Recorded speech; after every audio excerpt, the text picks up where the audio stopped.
Good morning students. Today we are going to start our fourth unit of biology, that is plant physiology. The chapter which we are going to discuss is photosynthesis in higher plants. Now let's start with this chapter. First we need to understand the term photosynthesis, and later on we will go for how in detail that how photosynthesis is occurring. So photosynthesis, that is an anabolic process. There are lots of metabolic processes that are taking place in living organisms. These metabolic processes are basically divided into two parts. They are of two types, anabolic process and the second one is catabolic process. What does these terms means? Anabolic term simply means here simpler components are going to combine together and they are making a large complex compound.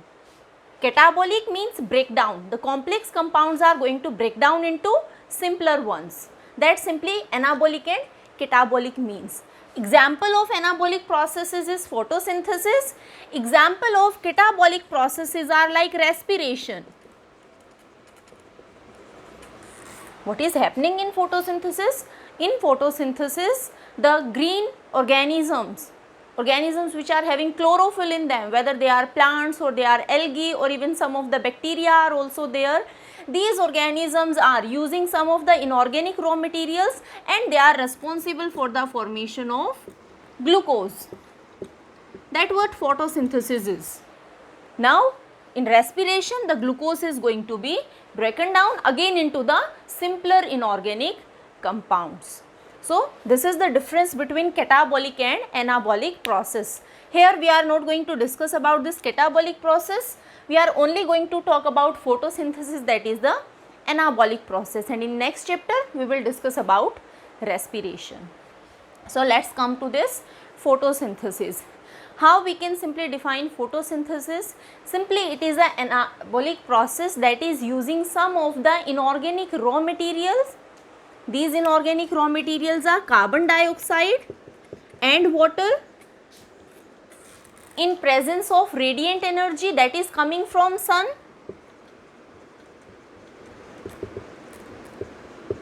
And there is requirement of a pigment.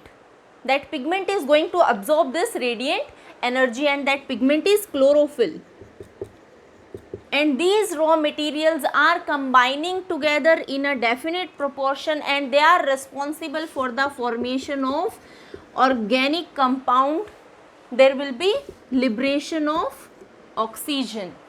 That glucose is going to be formed. So these are the inorganic raw material.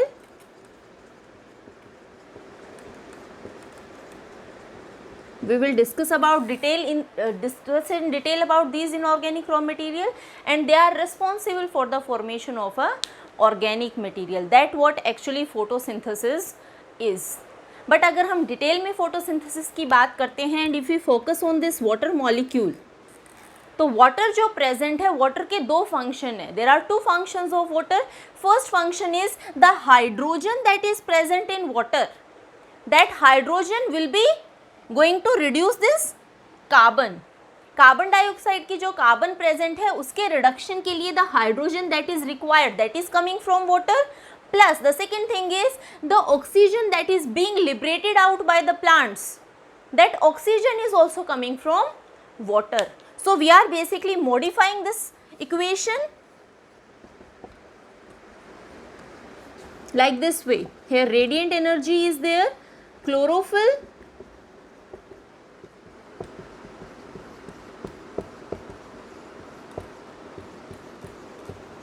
so this is the modified equation in which the water molecule is giving hydrogen for the reduction of carbon dioxide and secondly this water molecule is playing role in the liberation of oxygen. Now the organisms which are performing the process of photosynthesis, these organisms are known as autotrophs. They are photosynthetic organisms known as autotrophs. Green plants are there, different algae are there, red algae, brown algae, green algae, blue algae, cyanobacteria, blue-green algae is there. So all these organisms are autotrophs and we know these autotrophs are highly important in our ecosystem, because the food chain, the base of the food chain, that is going to be completely dependent on these autotrophs. Other organisms other than these autotrophs, rest of the organisms are known as heterotrophs, means these are the organisms which are going to consume their food from other. They are directly or indirectly dependent upon autotrophs. So these are highly important. So there is importance of the process of photosynthesis in the ecosystem. What that importance is? The first thing which we are discussing is that they are the autotrophs and they are the base of any food chain.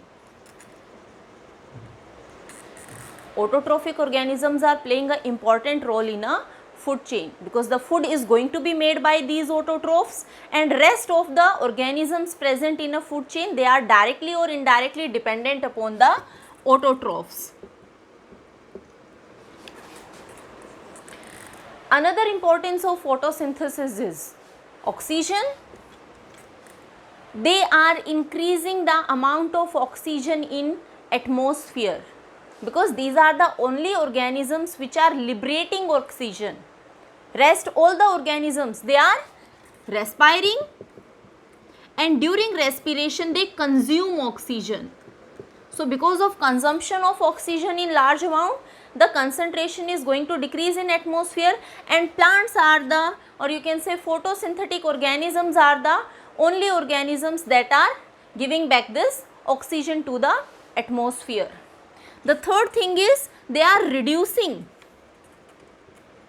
CO2 concentration from the atmosphere.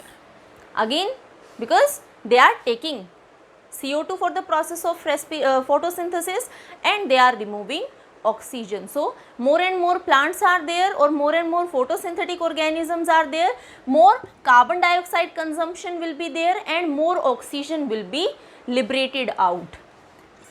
Many of the plants of photosynthetic organisms, they are source of various metabolites, secondary metabolites, various things that are used, like latex is there, tannin is there, rubber is there. So all these things are being extracted out. So these are some of the importance of photosynthesis and organisms which are performing photosynthesis. Now let's move on to the raw materials that are required for the process of photosynthesis. We know we have talked about these raw materials in our lower classes, but still we are going to discuss in detail about these raw materials. The first raw material that is required is carbon dioxide. Carbon dioxide is present in environment.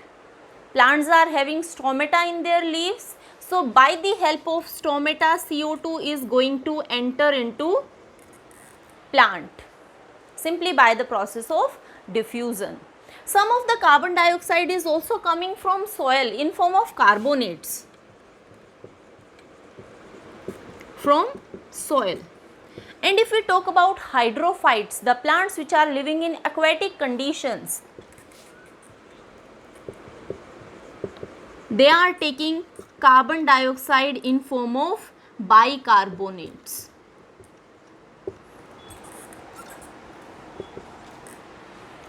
This is how CO2 is being taken. The second most important raw material is water. When we talk about water, there are lots of things or lots of person who worked about water, that what is the role of water, and they find out that this water, the hydrogen that is present in water, that is used in the reduction of carbon dioxide, and the oxygen that is being liberated by plants, that is also coming from water. So there were lots of experiments done regarding this. We are going to discuss a few of them. Like first experiment was done by von Neil. What he did, he observed a bacteria, a photosynthetic bacteria, but that photosynthetic bacteria was using hydrogen sulfide instead of water. So water was not used in the photosynthetic reaction, hydrogen sulfide was used by that bacteria. And von Neil found that oxygen was not liberated. that bacteria was not liberating oxygen, but there was accumulation of sulfur, and he find that this sulfur was continuously accumulated. That was simple. Hydrogen was used to reduce the carbon dioxide and sulfur was completely it was accumulated as a waste. So the reaction was just like this.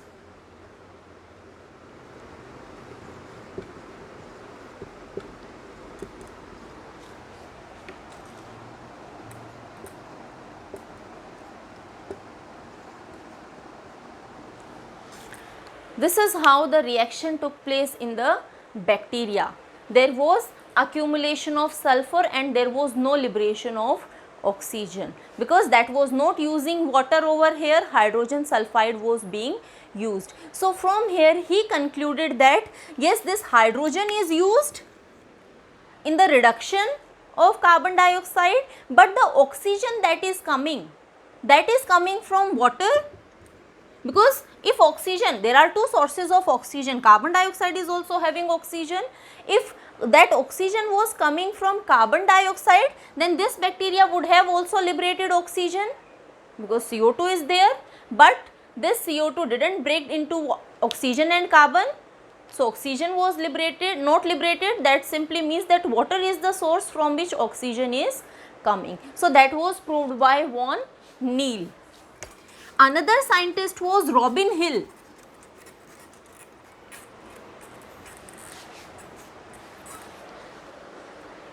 So the second person who worked was Robin Hill.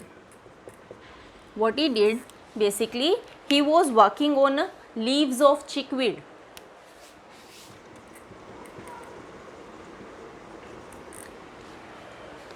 He took out the leaf extract and the chloroplast of this chickweed that was illuminated in presence of some of the hydrogen acceptors. Carbon dioxide was absent. So here CO2 was absent and he used some of the hydrogen acceptors that were present in the leaf extract, like ferricyanide, chromate. And what he find out that in the absence of carbon dioxide, this extract, the chloroplast, they were responsible for the formation or for the liberation of oxygen. So if we say this is a reaction that was occurring, O2 was liberated. This is a hydrogen acceptor, water was there and there was liberation of oxygen. Carbon dioxide was not present. In the absence of carbon dioxide also oxygen was liberated out. That means the only source from which oxygen was coming is water.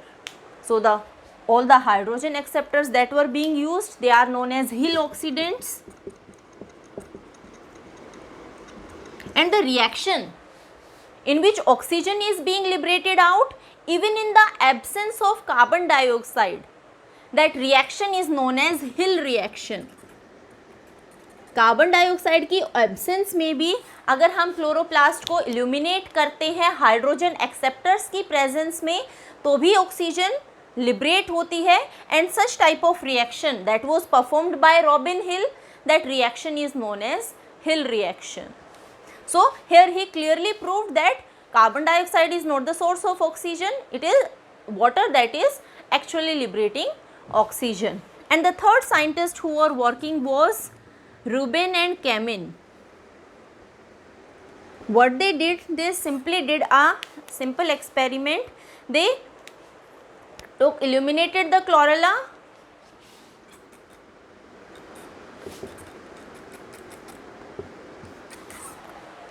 in that was a non-radioactive but heavy isotope of oxygen, O18. So water is having H2O. Instead of using simple oxygen O16, they used a heavy isotope of oxygen, that is O18. They illuminated it and what they find out was that the oxygen that was liberated out, that oxygen was actually this heavy isotope. They detected it with the help of mass spectrometer. So this simple reaction was, here the oxygen that was taken was a heavy isotope, and here this heavy isotope of oxygen was liberated, that clearly showing the heavy isotope was with water. So this is the oxygen that is directly coming from water. So this is how the scientists actually proved that the source of oxygen is water, and that is not carbon dioxide.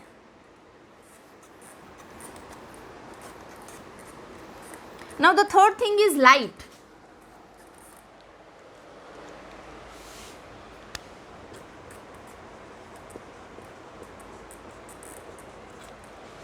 That is coming from sun.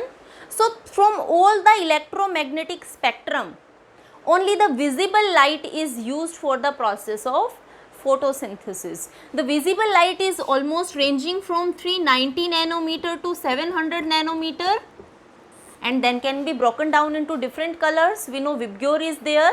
So this is the region that is generally used by the plants for the purpose of photosynthesis. If we move beyond this 700 nanometer, there comes the far red region, and if we move towards this direction, less than this 390 nanometer, that is going to be the UV radiations. So these are not involved in process of photosynthesis. On an average, it is almost 400 to 700 nanometer of light, wavelength of light, that is used, actively used for photosynthesis. That's why it is known as PAR, photosynthetically active radiation.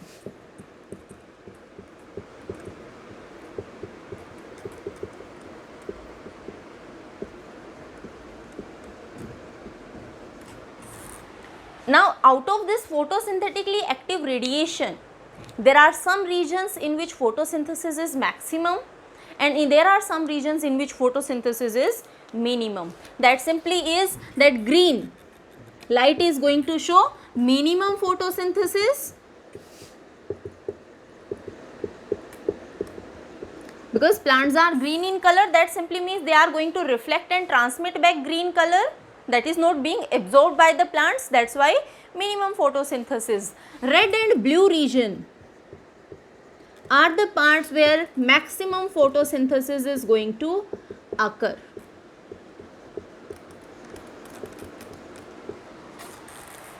So these are the regions where photosynthesis is going to be very less and maximum. Now the most important component that is left is chloroplast.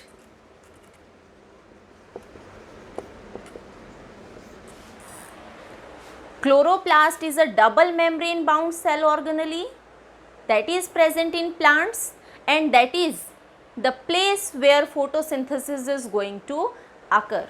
So in photosynthesis, plants are going to make their own food. That simply means this chloroplast is known as kitchen of the cell.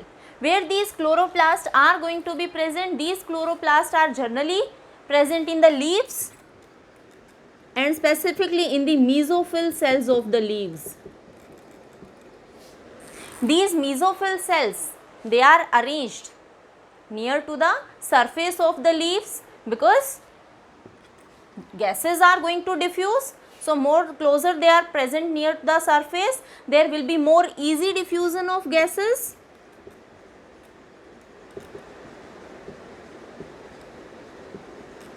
And secondly, chloroplasts are there, so they have to absorb the radiant energy. So they are going to be well illuminated, so that maximum energy is going to be absorbed. This is how the chloroplasts are going to be present in mesophyll cells of the leaves.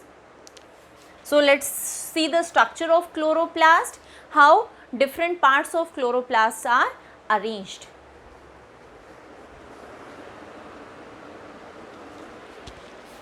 So chloroplast is going to be a double membranous organelle. Two membranes are present.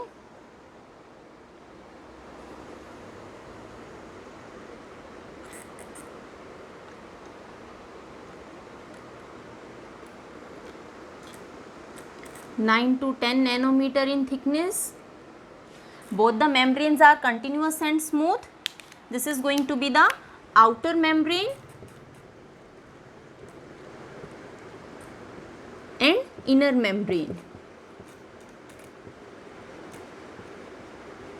There is membranal space that is present between these two membranes almost of 10 to 20 nanometer, that is the membranal space. Now if we move and if we enter inside, the whole region of this chloroplast is divided into two parts. One is going to be the stroma, that is the matrix of the chloroplast, and second going to be the membranous sac that are going to be present over here. These are the thylakoids, the lamellar part. This is how they are arranged.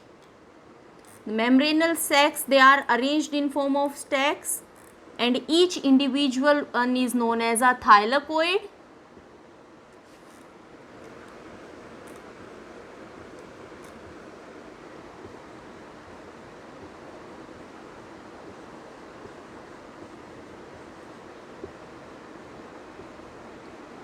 And these are connected to each other. There is a connection between them.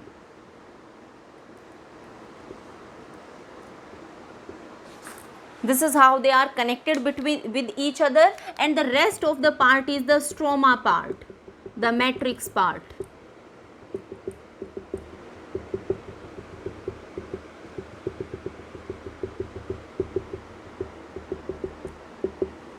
So this is the stroma or the matrix region. Now first let's talk about the stroma part, and later on we will move on to the membranous part. This stroma region, that is going to have RNA, small amount of RNA is going to be present. Ribosomes are going to be there. Ribosomes are present.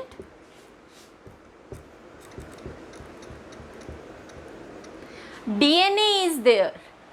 It is a type of organelle that is having DNA. Some starch granules are present, and some fat droplets are also there. I am darkening them. So starch granules and fat droplets that are also known as plastoglobuli. These all things are going to be present in the stroma region. If we talk about the DNA, that DNA is going to be show similarity with the prokaryotic DNA. That simply means that is a single stranded DNA that can be linear or circular. So it is a single stranded, circular or linear DNA. That is completely naked DNA means histone proteins are not going to be present, and that is present in the matrix of this chloroplast. So this is how the DNA is going to be present. If we talk about the ribosomes that are present in chloroplast, these ribosomes are also going to resemble with the prokaryotic ribosomes, means 70S type of ribosomes are going to be there. Now because DNA is present, ribosomes are there, and even some of the enzymes are also going to be present in this stroma region. All these things are making this chloroplast a semi-autonomous organelle.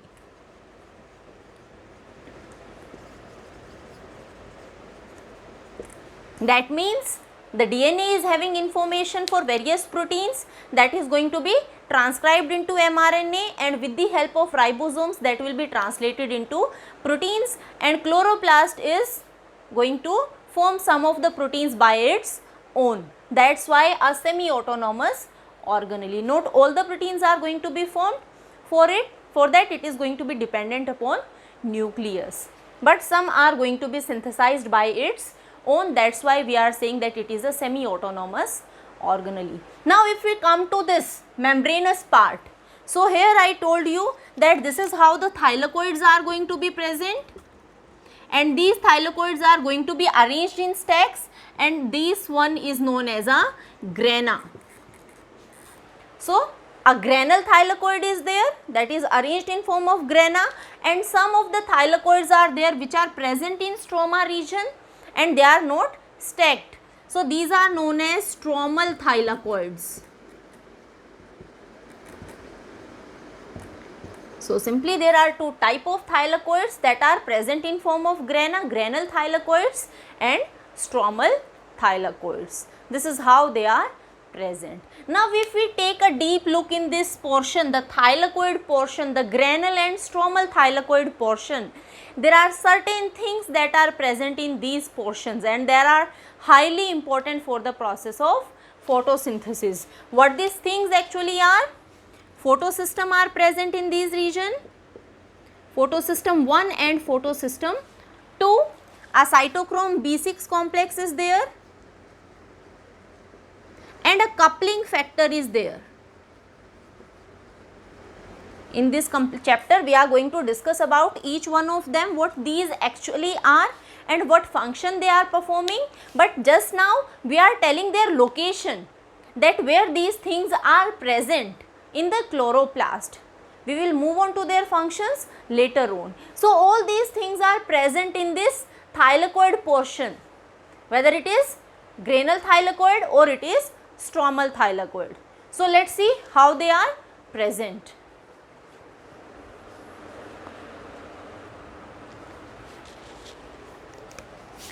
I am drawing the thylakoids.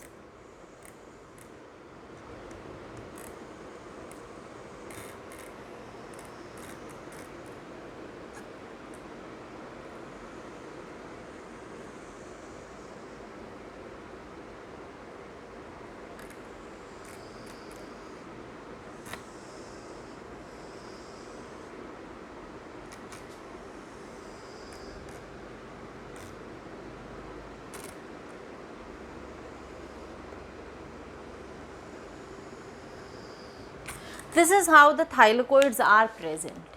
This is the unappareized part that is coming in contact with the stroma. All over here matrix is present, stroma region is there, and this is the appraised part that is between two thylakoids. So if we talk about the components where all the four components are going to be present, these are going to be present in these thylakoids. Some are going to be present towards the unappraised part, while some are going to be present in the appraised part.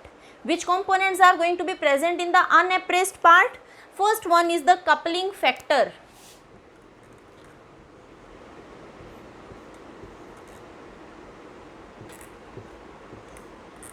I am showing in this one. This is the unappraised part where this coupling factor is present.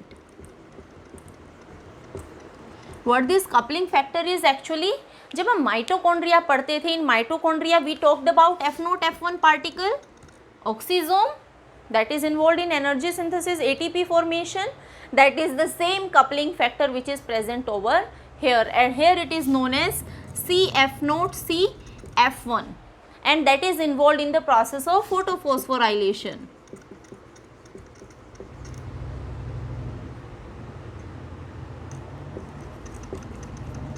ATP is being formed by these coupling factor. Other than this coupling factor, photosystem is present over here. And which photosystem? Two photosystem are there, photosystem 1 and 2. Photosystem 1 is going to be present in this unappraised part, and along with this cytochrome B6F complex is also present. That is present in all the parts, whether it is appraised part or non-appraised part, that is going to be present everywhere. Photosystem 2, that photosystem 2 is going to lie in this non-appraised part. So this is photosystem 2. So this thylakoid is going to have photosystem 1 and photosystem 2, cytochrome B6F complex and coupling factor. हमने coupling factor की बात की, वो energy production में ATP synthesis में role play करता है. Cytochrome B6F complex that is going to be important in electron transportation में हेल्प करता है. We will see How that is important in electron transportation? If we talk about this photosystem 1 and photosystem 2, यहाँ पर actually क्या है, this photosystem 1 and photosystem 2 are made up of reaction center. Reaction centers हैं, and these reaction centers are responsible for the absorption of energy, the radiant energy that is coming from sun.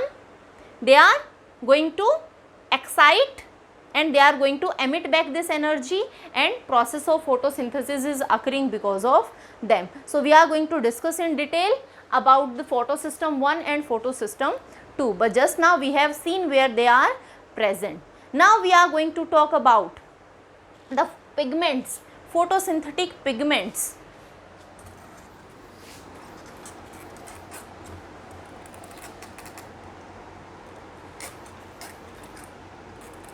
Photosynthetic pigments, these are the pigments which are important for the process of photosynthesis.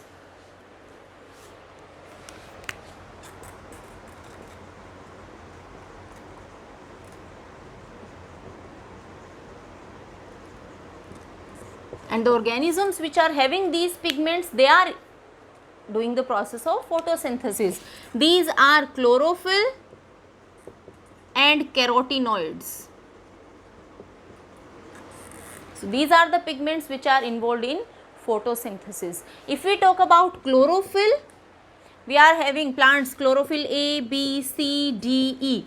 So there are 5 different type of chlorophyll that are present.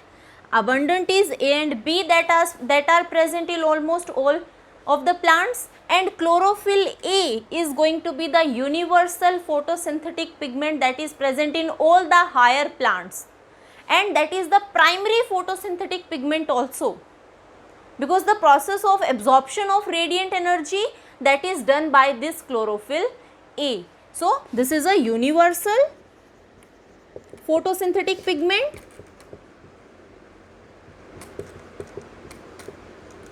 One thing, and that is also a primary photosynthetic pigment, because absorption का जो radiant energy को absorb करने का काम है, उसको re-radiate करने का काम है, ये सब कौन करता है? This chlorophyll A is going to do. And these chlorophyll, they are having some of the differences in them. अगर हम differentiate करें chlorophyll A और chlorophyll B को, then this chlorophyll A, that is almost bluish green in color, and the molecular formula for this is C55H72O5N4 and Mg is there. So they are having magnesium in their center. If we talk about chlorophyll B is olive green in color, and the molecular formula for chlorophyll B is C55H70O6N4 Mg. So they are having magnesium in common. This is how the chlorophylls are going to be present, and the main function of these chlorophyll pigment is to absorb the radiant energy. These are present in plants. If we talk about bacteria, bacteria are also photosynthetic in nature. They are having completely different photosynthetic pigments from these plants. Like bacteriochlorophyll is going to be present in bacteria. They are having bacteriochlorophyll, bacterioviridin. These are the photosynthetic pigments that are present in bacteria. See, if we see the structure of chlorophyll, then chlorophyll is divided into, the structure is divided into 2 parts. There is a head region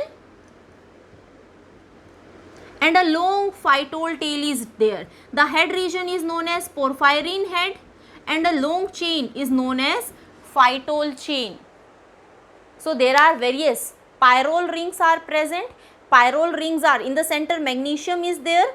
There are 4 pyrrole rings which are associated with each other, and there is a long chain of carbon and hydrogen which are making this phytol chain. This is how the chlorophyll is present.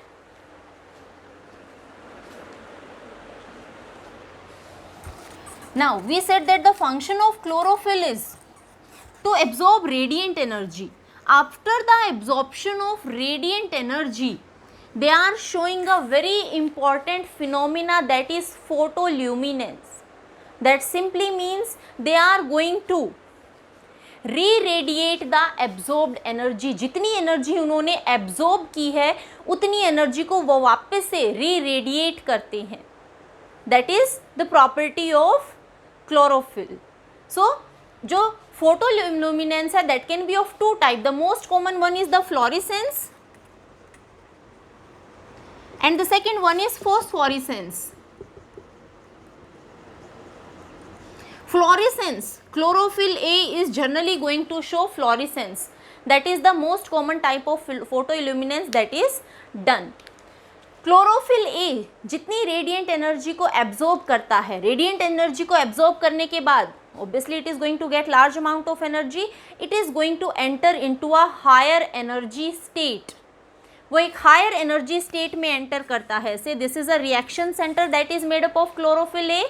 This reaction centre has absorbed radiant energy that is coming from sun. After absorption of this radiant energy that has moved into a higher energy state or higher excitation state.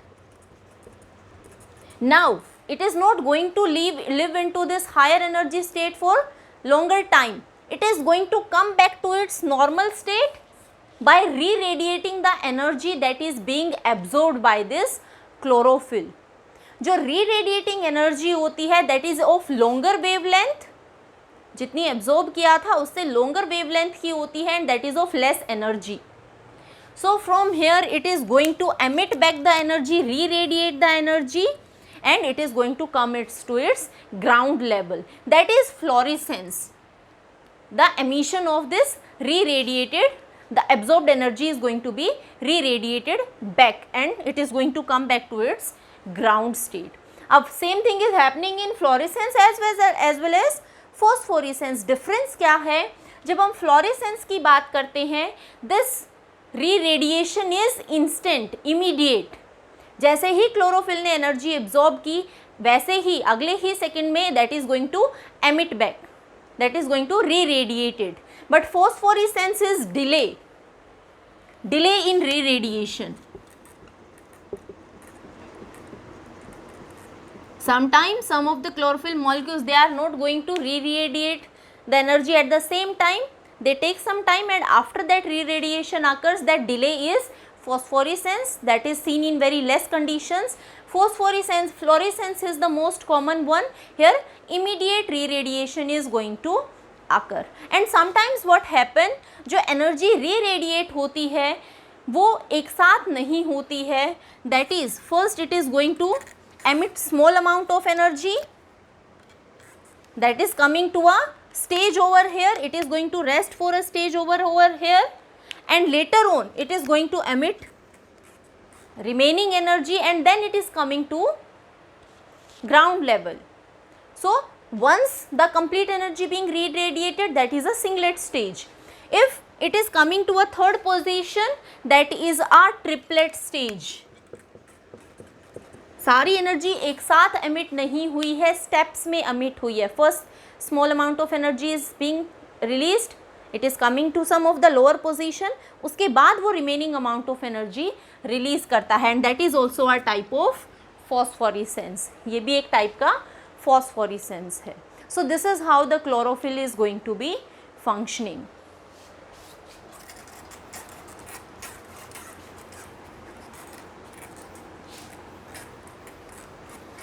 Now let's discuss about some of the effects that are associated. Immersion effect. Let's first talk about immersion effect. Emerson was scientist who find out that when he is providing a monochromatic light beyond 680 nanometer, there is sharp decrease in the rate of photosynthesis and that is known as red drop. So if we see the wavelength, the rate beyond 680 nanometer, the rate of photosynthesis is going to decrease. But what he saw, when he is giving light of two different wavelengths, one is light of less wavelength and light of high wavelength simultaneously at one time, the rate of photosynthesis is going to increase. अगर उन्हीं lights को single single individual दिया जाता है तो rate of photosynthesis is going to be in 2 different dimensions. लेकिन अगर एक साथ हम उन मोनोक्रोमेटिक लाइट को प्लांट को इरेडिएट करते हैं, they are going to, their effect is going to add up and they are responsible for increase in the rate of photosynthesis, and that is the enhancement. Enhancement is done when two different wavelength of light, less and high wavelength of light, are given simultaneously. So their individual effects are going to add up and the rate of photosynthesis is going to increase. That is what immersion effect is. The second term is absorption spectrum and action spectrum. And absorption spectrum.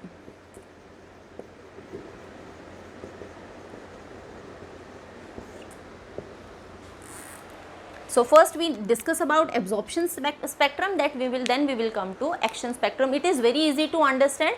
Simply कि किस wavelength पर absorption कितना ज़्यादा होता है by the pigments, photosynthetic pigments, we are going to, you can say, graphically represent in form of a curve. जब भी हम एक absorption का representation देते हैं ग्राफ की form में, then we see that some of the regions are there where absorption is maximum, some of the wavelengths are absorbed maximally. Like we know that it is going to be the blue region and red region जहाँ पर maximum absorption होता है, maximum absorption of light, absorption of these wavelengths are going to occur. Action spectrum क्या है कि किस wavelength पर rate of photosynthesis सबसे ज़्यादा होता है. Obviously जो wavelength सबसे ज़्यादा absorb की जाएंगी, rate of photosynthesis also going to be maximum in those wavelengths. So these are the region which are going to show maximum rate of photosynthesis. So action spectrum is going to coincide with the absorption spectrum. Chlorophyll a ने जिसमें maximum absorption किया है, obviously वहाँ पर photosynthesis भी maximum हुआ है. तो अगर हम उनको ग्राफिकली रिप्रेजेंट करते हैं, so both these spectrums are coinciding with each other. That what action and absorption spectrum is. Now let's talk about the second pigment, that is carotenoids. Carotenoids are of different colour.